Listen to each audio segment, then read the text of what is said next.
ბესო დონაძესთან კორუფციის მკვლევართან კოალიცია ცვლილებისთვის წევრთან ვიწყებთ საუბარს. მოდით ამ თემით დავიწყოთ.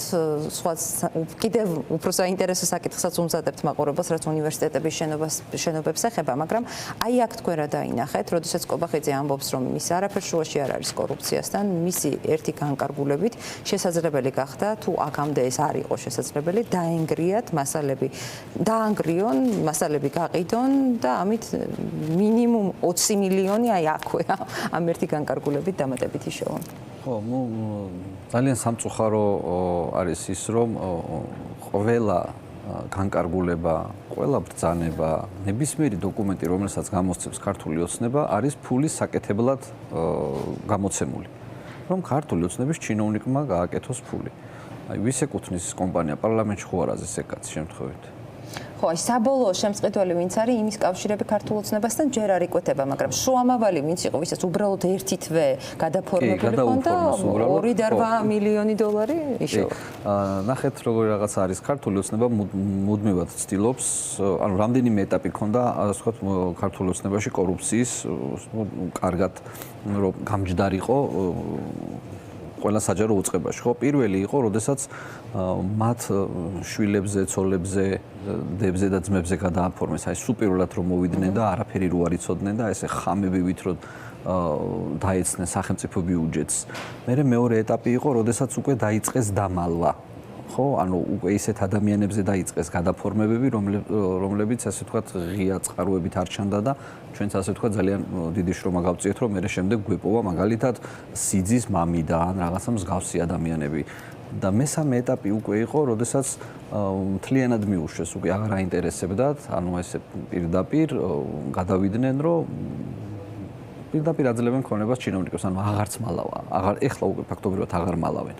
ყოველი მეორე ადამიანი უკვე არის გაშიფრადი. ანუ არაფერი სიცხემას არ აკეთებენ, ეს ძალიან მალე გაიშიფრება. ეს სახელმწიფო ქონება იყო, რომელიც გაყიდვაც დაიწყეს 75-70 მილიონიდან ამ დუქების. შემდეგ ნელ-ნელა ჩამოვიდნენ და ბოლოს მეგონი 10 მილიონზე იყო, როდესაც ხიდაშელმა იყიდა, ხო?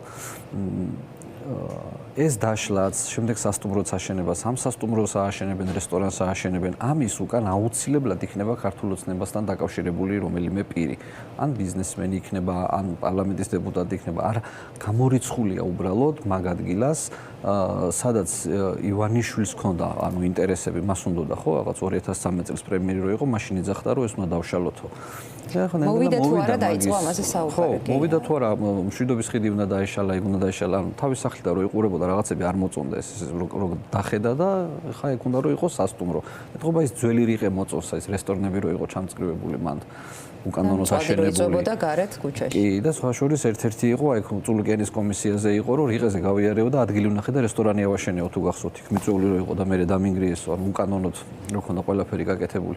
ეხლა აშენდება კანონიერად, ბრჭყალებში კანონიერად, ანუ კალაძეს არავინ არ შეეკითხება მაგის ნებართვებს, რასაც დავლებენ იმას გააკეთებს. ახლა ვიძნე ივანიშვილის ინტერესია, ქართული ოცნების ინტერესია, ფული უნდა გაიყოს, ფული პარტიაშიც უნდა მივიდეს, ყულაბაშიც უნდა ჩადონ ასე ვთქვათ შავი ფული და შესაბამისად კალაძეც გასცემს ყველანაირ ნებართვას. ანუ კალაძის ნებართვები არ იქნება ქალაქზე მორგებული, იქნება ქართულ ოცნებაზე მორგებული და შესაბამისად არაფერს არ ველოდებით იმას, რომ მან დრამე ესეთი კანონიერი აშენდება, რომელიც ქალაქს გამოადგება.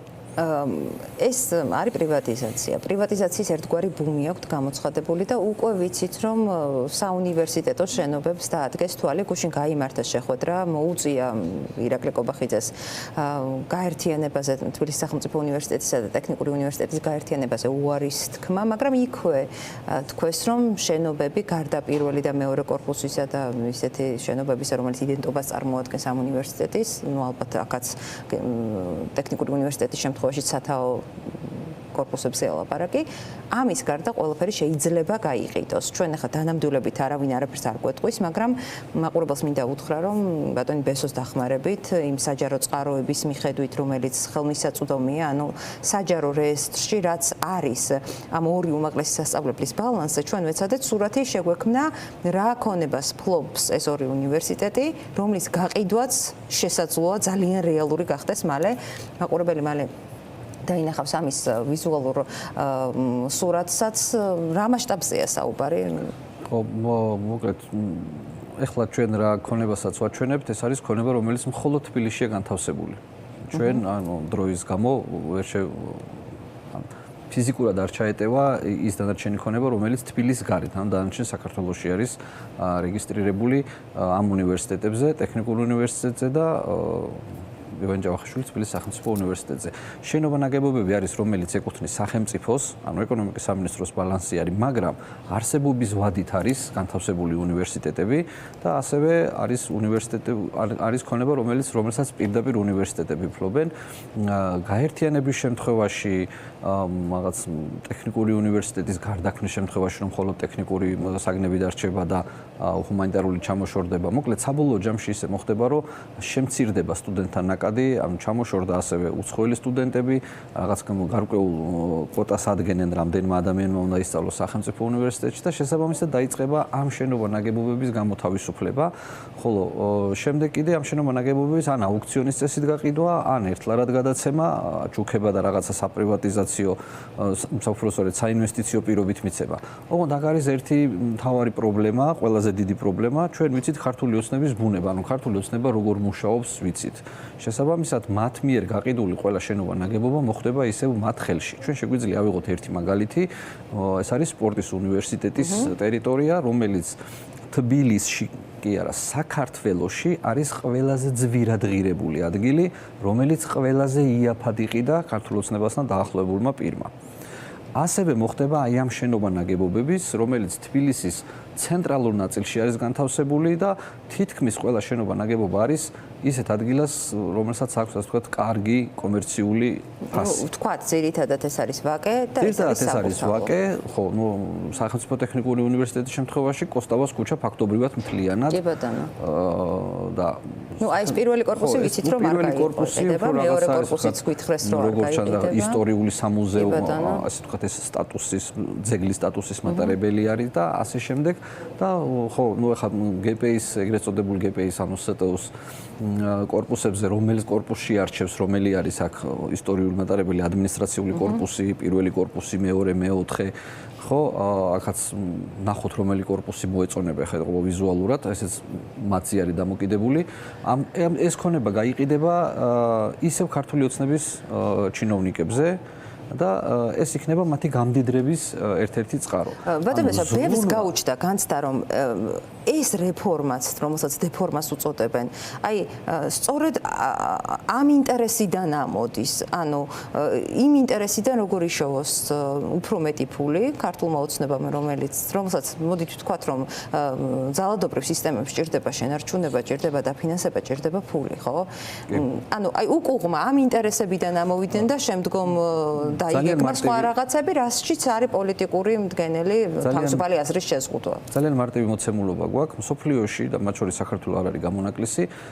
ქვეყნებში, სადაც არსებობს კორუფცია, იქ არ არსებობს რომ ჩატარდეს ნორმალური რეფორმა. ან იყოს რამე ნორმალური და წარმატებული პროექტი. იმიტომ რომ ის ადამიანები, რომლებიც ხელისუფლებაში არიან, თქვენი თქმის არ იყოს, მთავარი და პირველი იწყებენ იმით, რომ ფული როგორ იშოვონ. ანუ ფულს არგებენ მერე დანარჩენ პროექტს და დანარჩენ რეფორმას. მთავარი არის რომ ჯერ ფული უნდა იშოვონ. შესაბამისად, ფულის შოვნის კარგი საშუალება არის ახლა უნივერსიტეტებს შეუმცირო კონტინგენტი, ანუ დატოვო ცოტა სტუდენტი, შესაბამისად განათლება მიიღოს ნაკლებმა ადამიანმა, ამ მიმართულებითაც კარგად აწყობს, ანუ თვითონვე ირჩევენ ვის მისცენ განათლება, ვის არ მისცენ განათლება, შემდეგ განათლებული ადამიანი თუ რაღაცა თავისუფლებას გამოავლენს, მერე დაიჭერენ, იმიტომ რომ ტროტუარზე იჯდა და რაღაცები გააპროტესტა, ანუ მაქსიმალურად ცდილობენ რომ ყველაფერი გააკონტროლონ. სხვა შორის ეს გაერთიანებაც ხო პოლიტიკურად უნდათ რომ გაკონტროლებული ყოფილიყო ყველაფერი. ანუ ვიძინა ივანიშვილი ამ ორი უნივერსიტეტის გაერთიანებას უყურებდა როგორც შეპესეების გაერთიანებას. ანუ აი თვითონ თავის შეპესეებს რო აერთიანებს, ზუსტად აი ამ პრიზმიდან უყურებდა უნივერსიტეტების გაერთიანებას და აქ ჩვენ ექსპერტები ვიჯექით და რაღაც ფუნდამენტურად მსჯელობდით რომ განათლებას როგორ უშლიდა ხელი. საერთოდ არ უყურებს ივანიშვილი ამას ესე რაღაც ფუნდამენტალურად და განათლება და ასე შემდეგ. ეგ უყურებს რომ ორი შეპესე, ერთი მაგალითად აი ეს რაღაც ქართულ ჯგუფი დაშალა, ქართულ ჯგუფი ორი გააკეთა და გააერთიანა. ესენი ბალანსიდან ბალანსზე გადასვა. და ეს შენობები მორჩა მაგალითად, ხო, გაერთიანების შედეგად. გაერთიანების დროს რაღაცა შენობები მორჩა, იმიტომ რომ სტუდენტს აღარ ჭირდება, რაოდენობა აღარ არის ის რაოდენობა სტუდენტების და შესაბამისად რა უნდა ვქნათ, უნდა გავყიდოთ. ახლა ქართული ოცნება რომ ამას აუქციონზე გაიტანს და გაყიდის ისე რომ საქართველოს ნებისმიერ მოქალაქეს შეეძლება წვდომა, ეს ხო აბსურდი არის, ხო? ან ჩვენ შეგვიძლია მაგალითი მოვიყვანოთ რკინიგზა მაინც სამგორში, სამგორი მოლი რო არის საკმაოდ დიდ ტერიტორიაზე, სამგორი მოლი გაიტანა აუქციონზე, გაყიდა და ვინ იყიდა ყოფილმა დირექტორმა. რკინიგზის, ხო? ანუ ესეთ აუქციონებს ატარებენ. ხო, ვაკეში უნივერსიტეტი, სპორტის უნივერსიტეტის ტერიტორია ვინ იყიდა ნოშნევან ნამორაძე. ანუ ვინ არის ნოშნევან ნამორაძე? შორს დგას ქართული ოცნებიდან. ისე გაგრძელდება, როგორც აქამდე იყო. ანუ არც ამ შენობების გაყიდვაზე არაფერს არ შეეკითხებიან არც კობახიძეს და არც იმას. ანუ მითითება იქნება, განაწილდება ეს შენობა გარკვეულ ადამიანებზე. შემდეგ კობახიძე დაიწყებს ამის შეფუთვას, რომ აი ამ შენობის მაგივრად ინვესტიციას ჩადებს და სხვაგან კარგს ააშენებს. მაგრამ საბოლოო ჯამში როგორი პირობებიც არ უნდა შემოგთავაზოს, საბოლოო ჯამში ამ შენობებით, ამ ქონებით ფულს იშოვის ქართული ოცნება. იქიდან მე გვეტყვის რომ იცი რა არის აი 2 მილიონი ჩაიდო გადაიხადა ბიუჯეტში და აქ რო სასტუმრო აშენდება ეს შორეულ ეკონომიკაში საქართველოს მოუტანს ანუ ეს ყველაფერი უკვე გავლილი გვაქვს და უკვე 13 წელი ამას ერთი და იგივეს ლაპარაკობენ. გასაგებია რომ სასტუმრო რო აშენდება 5 წელიწადში რაღაც მოგებას მოუტანს, ოღონდ სასტუმროს აშენების თანასწორი უფლება უნდა კონდეს მეც თქვენს და საქართველოს ნებისმიერ მოქალაქეს და არ უნდა იყოს რაღაცა ჩამკეტი მექანიზმები რომ ვიღაცამ იყიდოს და ვიღაცამ ვერ იყიდოს. მე იქ არის ხელისშემშლელი. ხელოვნურად არ უნდა დააგდო ფასი და მე ბიუჯეტმა 90 მილიონი არ უნდა დააგდოს როგორც ეს. ასევე მე მაგალითად თუ მოხდა ისე რომ არასასურველმა ადამიანმა იყიდა, იმის დემონტაჟის უფლებას არ მოსცემენ. მე მერიაში გაუჩერებენ დოკუმენტებს შენებლობის ნებართვას არ მისცემენ. იქ კაური კოეფიციენტს არ მიყიდიან და ასე შემდეგ და ასე შემდეგ. ანუ ყველანაირი ბერკეტი აქვს იმის რომ თუ უცხო ადამიანმა მოხდა და იყიდა ეს შენობა ნაგებობა, ისევ იმ ფასში გააყიდონ რა ფაშიც იყიდა. იმიტომ რომ ფიზიკურად ვერ გააკეთებს ვერაფერს, ნებართვებს არ მისცემენ. ანუ სახელმწიფოს აქვს ამის ბერკეტი, იმიტომ რომ კანონში არის რაღაცები, ოღონდ ეს ადამიანები ამ კანონს, ამ ბერკეტებს იყენებენ ბოროტად. მათი გამდიდრების მიზნით იყენებენ. ხო, ჩვენ გვაქვს აგერ მაგალითად ილია გუდუშა იყო ხო რომელმაც 2 მილიონი მოიპარა. ანუ ის ბერკეტები რაც კანონში წერია, ის ბერკეტები გამოიყენა ბოროტად და კომპანიას მოარგო ტენდერი. სამწუხაროდ ის კომპანიაც დათანხმდა მორგებულ ტენდერში შემოსვლას, ხო? ანუ აქ ბიზნესის პასუხისმგებლობაც არის რაღაც გარკვეულწილად, ხო? ანუ კომპანია ხარ რომელიცაც მაგალითად ეხა აი ამ კორუფციულ ამბავში ამერიკულ კომპანია Ford-ის ოფიციალური წარმომადგენელი არის. და წარმოიდგინეთ რომ ეს კომპანია რომელიც აი ამ ხელა ავტოინდუსტრიულ კომპანიას წარმოადგენს საქართველოში შევიდა კორუფციულ გარიგებაში. ანუ პირველი თანხა ჩაირიცხა მის ანგარიშზე და მერე გაქრა ის 2 მილიონი. ანუ ამაზე პასუხი ხო უნდა გასცეს. ანუ აი ეს ამდენი ფაქტები რო გვაქვს, ზუსტად ეს გვაძლევს იმის საშუალებას ვილაპარაკოთ რომ ეს ქონება, რომელიც ახლა გამოთავისუფლდება განათლების დეფორმის სხვადასხვა ასე ვთქვათ პროექტებით, ეს ყველაფერი აღმოჩნდება ქართული ოცნების ჩინოვნიკების ხელში. ან მათი ოჯახის წევრების ხელში და ოღონდ შემდეგ გაправდება როგორც ინვესტიცია.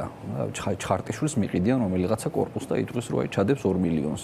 მაშინ როდესაც შეიძლება რომ ეს შენობა ნაგებობები ისე დააინტერესო თუ მაინდა-მაინც ამ მიმართულებით მიდიხარ, დააინტერესო ევროპის რომელიმე ბოლო უცხოელი მსხვილი ინვესტორი როდის ნახეთ შემოსული?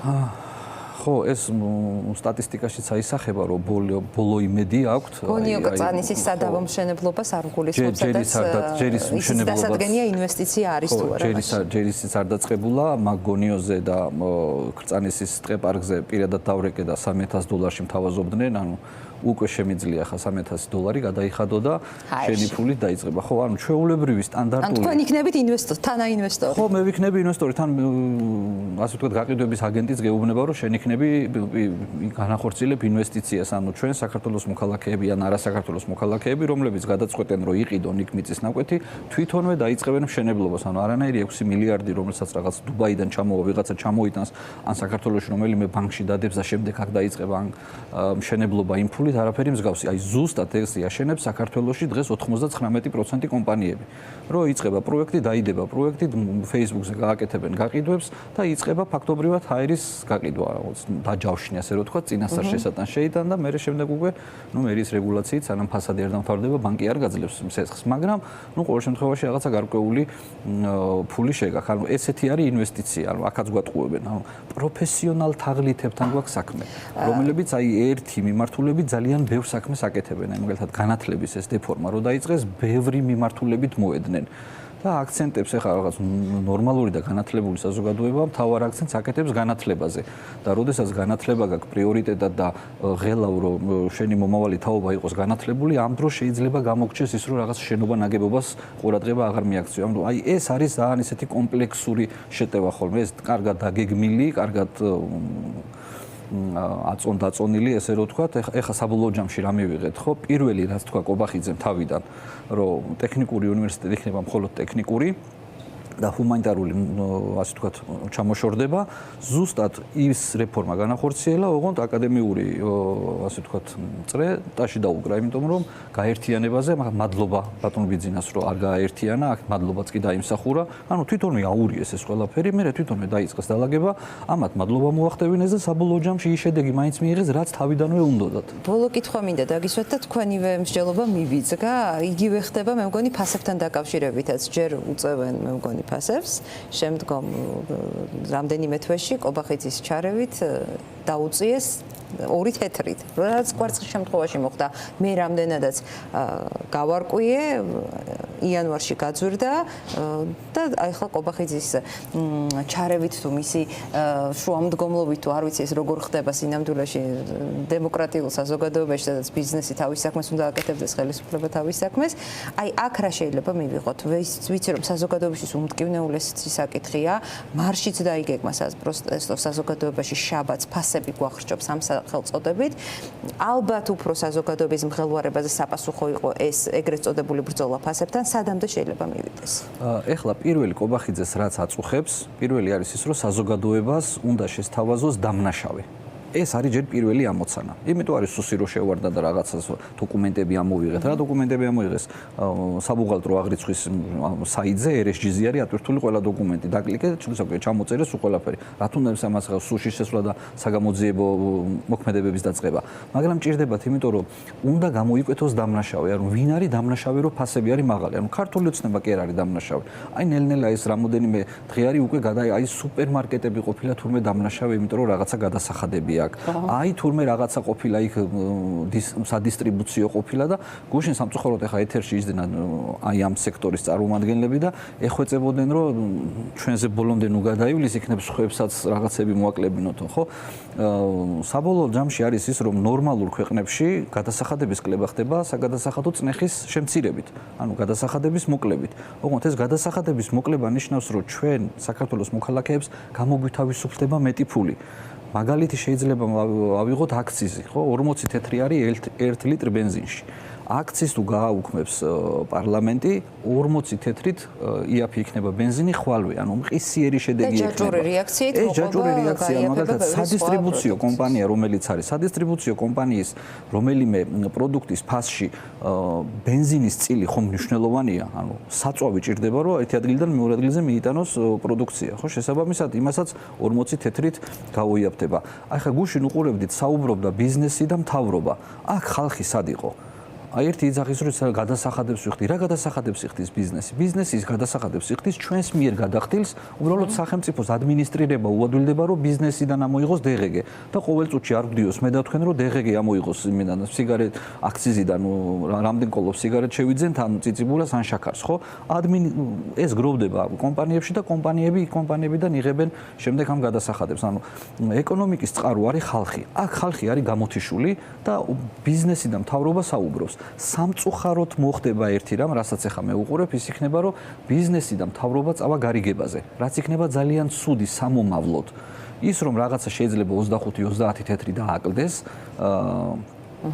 პროდუქციას, მაგრამ ეს იქნება ბიზნესის მოგების ხარჯზე. ხო, იმიტომ რომ მთავრობამ უთხრა რომ მე თქვენ გადასახადებს არ დაგიკლებთ. შესაბამისად ეს ფული საიდანაც ხომ უნდა გამონთავისუფლდეს. და ბიზნესი რაზე დაზოგავს? ბიზნესი დაზოგავს თავის მოგებაზე. აი მაგალითად იმას ვქვი, კახა ბექაურს ეტყვიან, რომელსაც არის ორი ნაბიჯის მესაკუთრე, აი სახვლედიანი რომელიც გუშინ იჯდა, ხო, ის სახვლედიანი შორებელი ხო არის ქართული ოცნების. ეტყვიან რომ 10 მილიონი ხო ნახეთ წინა წელს მოგება. ეხლა უნდა ნახოთ 6 მილიონი. დანარჩენ 4 მილიონს სახელმწიფო რაღაცა სხვა ბიზნესში დაგიკომპენსირებს. მაგალითად მოგცემს ნებართვას მშენებლობაზე. აი მაგალითად ეხლა ვისოლს რო უთხრას რომ დააკელი 10 თეთრით ბენზინი და მის კომპანია ბიოგრაფს მისცემს მერე სადმე სამშენებლო ნებართვას გაორმაგებულს. კოეფიციენტს მაღალს მისცემს რომ უფრო 22-იანი კი არა 50 სართულიანი არის. საინტერესო სქემაა. ხო, ანუ ძალიან მარტივია, გარიგდებიან ეს ადამიანები. ოღონდ საბოლოო ჯამში ეს გარიგება ისევ ჩვენ ხარჯზე არის, მოქალაქეების ხარჯზე. სადღაც სუბსიდიებს და უსუბსიდირებს რაღაცას, ყურძენს მეც შეიძენს, მაგალითად დუგლაძისგან და ეტყვის რომ ღვინოს დააკელი სიტყვაზე პირობითად 1 ლარი. ანუ ამ ადამიანების ხელში არის სრულად სახელმწიფო ბერკეტი და რასაც უნდა იმას გააკეთებენ. აქ მთავარი არის რომ ბიზნესი, რომელიც იძახის რომ მე თავისუფლება მინდა, ეს ბიზნესი უნდა იყოს თავის სიმაღლეზე და პასუხი უნდა გასცეს. მე მოგებიდან კი ნომართმევ ფულს. გადასახადი დამიკელი და გადასახადს მეც დაგიკლებ. ეხლა ბენზინზე მაგალითად ძალიან მარტივი არის. ეხლა ბენზინზე 15 თეთრს გალფი გიკლებს. ეხლა მე მაგალითად მაქვს გალფის ფასდაკლების ბარათი და 15 თეთრად ვყიდულობ უფრო იაფად, ვიდრე მაგალითად ვისაც არ აქვს გალფის ბარათი. მაგრამ 40 თეთრს ანუ აქციის თუ გააუქმებს, ხო? კიდევ უფრო 40 თეთრით ნაკლებად ვიყიდი, ხო იმ ბენზინს. ანუ ეს ფული ხო ისევ მემჩება. ამ შემთხვევაში კომპანია ხო იძულებული იქნება რომ ფასი დააკლოს, იმიტომ რომ აქციის გადასახადსაც ითვალისწინებს მის ფასში. ეს წლები არსებობს, ოპოზიციის მხრიდანაც არის არაერთხელ მოთხოვნა დაყენებული, პოლიტიკური ნება აქამდე არ იყო. ახლა როგორც ჩანს პოლიტიკური მიზანშეწონილობიდან გამომდინარე, ეს საკითხი უნდათ რომ სასაუბროდ მაინც კონდეს. ესეც რატომ იცით, უყურეთ ადამიანის უფლებების კუთხით პრობლემა აქვს, ანუ ხო, ყოველ წუთში დაილაპარაკებ, გიჭერენ Facebook-ზე დადებ რაღაცას გიჭერენ, საერთაშორისო მიმართულებით პრობლემა არის. ხო ევროკავშირი უკვე აღარ ელაპარაკება ამ ადამიანებს არავის. და ეხლა არის ერთი სოციალური კუთხე, რომელიც უნდათ რომ მეტნაკლებად მშვიდი იყოს. ანუ აი ამ ყველაფერს, რაც პრობლემებიც ეხლა ქვეყანაში არის, არ უნდა დაემატონ სოციალური აფეთქება. მაგრამ თავისთავად ცხადია, ის პირველი პრობლემები დაამძიმებს კიდევ უფრო სოციალურ. რა თქმა უნდა, უბრალოდ ეხლა რაღაცნაირად ეთყობა კვლევებში ამოვიდათ, რომ ეს სოციალური პრობლემები შეიძლება აი ამ დიდ პრობლემებს, რა პრობლემებიც ეხლა გვაქვს და ამ პრობლემებზე არის მიბმული ის სოციალური პრობლემებიც, ხო? ანუ ქვეყანაში თუ არის პოლიტიკური კრიზისი, შესაბამისად იქ იქნება ეკონომიკური კრიზისი. ეს გამორიცხულია, რომ ეგრე არ იყოს. ესია საერთოდ მოწყობილი. და შესაბამისად ეხლა უნდათ რომ რაღაცნაირად ჩააქრონ ეს სოციალური აფეთქება და აი რაღაცა ერთი თვე არის, ეხლა ვზივართ და ვფიქრობთ რომ აბა როდის დააკლებენ ფას, როდის და ეს კვერცხი როგორ დააკლეს, ხო? დაუბრუნდა დეკემბრის ნიშნულს. ყველამ ვიცით, მთელს მსოფლიოში არის ესე, რომ ახალ წელს რაღაცა გარკვეულ პროდუქტზე ყველაზე მეტად რაზეც არის მოთხოვნა, იმის ფასები იმატებს. შემდეგ იანვარი, თებერვალი, მარტში უკვე სტაბილურდება. ხო და ეხა დაუბრუნდა ისევ დეკემბრის ნიშნულს, ხო? ანუ აქ არაფერი არ მომხდარა. რომც არ დაეკლოთ, ეს ავტომატურად, იმიტომ რომ მოთხოვნა ნაკლები არის თებერვალში, მოთხოვნა ნაკლებია მარტში. ეხა მაგალითად აღდგომების პერიოდში მოთხოვნა იზრდება კვერცხზე და რა თქმა უნდა შესაბამისად კვერცხის ფასი მოიმატებს. ეს ამას ხო ბაზარი არეგულირებს. და ეხა მოინდომეს რომ რაღაცა ჩაერიონ და თვითონ გახდნენ სადისტრიბუციო კომპანიაც უნდა შევქმნათო. საბჭოთა კავშირის დროს რო იყო რაღაცა. ძალიან უცნაური ინიციატივების მომსწრეები ვართ. დაველოდოთ რა შედეგებამდე მივა ან სუსი ან კოლბახიძე, რა შეიძლება იყოს მათი ეფექტი. ყოველ შემთხვევაში პოლიტიკური ნება აქამდე რომ ყოფილიყო, ისევ მათთან დაახლოებულ ბიზნესებს ელაპარაკებიან. კი, იმიტომ რომ დანარჩენი ბიზნესი შეაშინეს, ხო? კოლბახიძესთან შეხვედრაზე იყვნენ, მობილური ტელეფონები ჩამოართვეს, კაბინეტში დასვეს და რო გავიდნენ და ტელეფონები ჩართეს, გაიგეს რომ თურმე კომპანიებში სუსია შესული. აი ესეთი თავისუფალი ბიზნესია დღეს საქართველოში. დიდი მადლობა, ბესოდანაძე იყო ჩვენი გადაცემის სტუმარი.